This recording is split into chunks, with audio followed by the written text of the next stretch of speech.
Добро вечер од Вашингтон. Ова е ТВ журналот Newsflash на гласот на Америка на македонски јазик, а јас сум Лилица Китановска. Насилството во рускиот регион Дагестан продолжува. На донаторската конференција на Обединетите нации за Хаити вчера беа собрани повеќе пари од очекуваното. А афганистанскиот председател Карзаи ги обвинува странците за широко распространетата измама на минатогодишните председателски избори во земјата. Рускиот председател Дмитрий Медведев пристигна во Дагестан, во Северен Кавказ, на вонредна средба по неодамнешните бомбашки напади таму и во Москва, кои убија повеќе од 50 лица. Последната од серијата експлозии се случи рано денеска, кога загинале 2 лица во автомобил што експлодирал. Се води истрага за причината на експлозијата, но полицијата вели дека во автомобилот може да имало експлозивна направа. Меѓународните донатори се сретнаа во седиштето на Обединетите нации во Њу Јорк и ветија помош за Хаити во висина од 5,3 милиарди долари за наредните 2 години по катастрофалниот земјотрес што ја погоди земјата во јануари. Соединетите американски држави ветија 1,15 милиарди долари, а Европската унија 1,6 милиарди во грантови. Конференцијата се очекуваше да донесе 3,8 милиарди долари за покривање на трошоците за реконструкција во наредните 18 месеци. Афганистанскиот председател Хамид Карзаи пред представници кои работеле на организирање на изборите денес кажа дека афганистанците не се одговорни за измамата на председателските избори што се одржаа минатата година. Тој ги обвини представниците на Обединетите нации за мешање во исходот од гласањето на 20 август.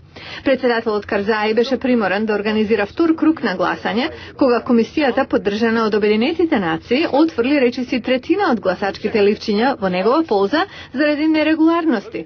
Вториот круг сепак не се одржа, бидејќи против кандидатот на Карзаи се повлече од председателската трка. Младиот македонец Велјан Митровски 2 години поред освојува прво место на училишниот саем за наука во Вашингтон. Овој пат за проект што истовремено нуди и поголемо производство и заштеда на електрична енергија. Со Велјан разговараше Јане Бојаджиевски. Помина 1 година откако Велјан Митровски освои прва награда за изумот за заштеда на електрична енергија во системот за регулирање на сообраќајот. На победничкиот пиедестал на надпреварувањето на ниво на основните училишта во главниот град Вашингтон повторно се искачи годинава. Сега направи споредба меѓу соларна плоча и ветерна турбина, чиј генератор произведува повеќе електрична енергија. Во овој проект споредав 2 генератори, соларен панел и ветерна турбина. Соларниот панел колектира енергија од сончева енергија, може од сјалица, може од сонцето или од некаде кај што изворот енергија. Ги колектира во ова тука и работи на речажа во батерија. За ветерната турбина тоа е различно, дека тоа колектира ветер и тоа ги прави турбините да се вртат, што ја колектира енергијата и ги осветлуваат светличките. Велјан работел 3 месеци на анализата. Доколку сакате да инсталирате соларни плочи или ветерна турбина за електрична енергија, Велјан ја препорачува втората варијанта, затоа што акумулира енергија и навечер. Со ентузијазам на млад истражувач наведува дека неговиот проект би можел да се спроведе во Македонија, но би чинело многу пари. Пресметува $60,000 за снабдување на една куќа со ветерна турбина. Му било чест што го представува во училиштето, а со учениците се горди што е освоил наградата. Ова момче по се друго личи на врсниците. Најава за спортски клубови од Вашингтон, сака видеоигри, а за симпатии нормално не коментира. Минатата година за освоената награда од татко му добил подарок лаптоп. Не го крие задоволството дека годинава ќе добие нов iPod Touch.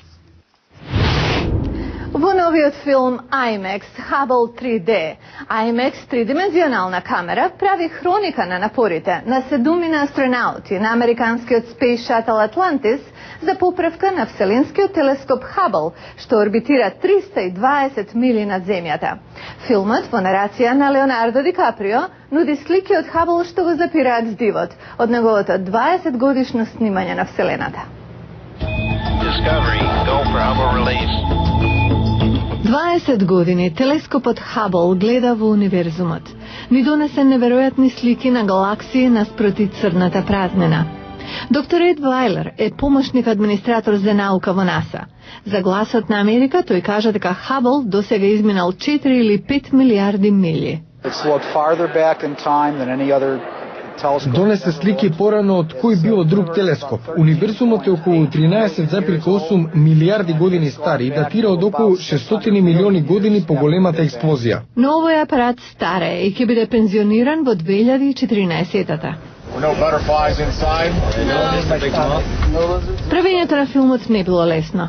Хабл и астронаутите кружеле околу земјата секои 90 минути, влегувајќи во изгревање или заоѓање на сонцето секои 45 минути.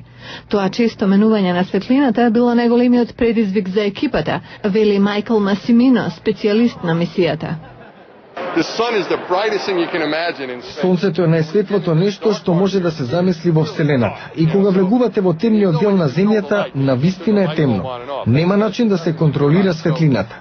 Сликате кога можете. А тука се и поправките. Токму како што астронаутите ги правеле, а гледачите сега ги гледаат. Вака мора да изгледа рајот. Нема зборови да се опише убавината на земјата од таа перспектива. Филмот покажува и имиджи во 3D, што телескопот ги направил од длабочините на универзумот. Режисерот Тони Мајерс вели дека тоа не можело да се случи без IMAX технологија. Грем Фергусон, канадски режисер и пронаоѓач на IMAX технологијата пред 40 години вели: Мислам дека наскоро ќе има IMAX во сечија дневна соба. Ќе може да посетите други планети во вашата сопствена куќа. Можно е, но во меѓувреме, филмот е најдоброто, најблиско нешто на тоа.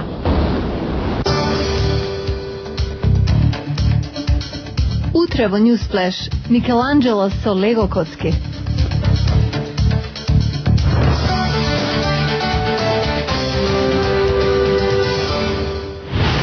Ова беа вестите за денеска. Го гледавте Newsflash на Гласот на Америка на македонски јазик, а јас сум Лилица Китановска од студиото во Вашингтон.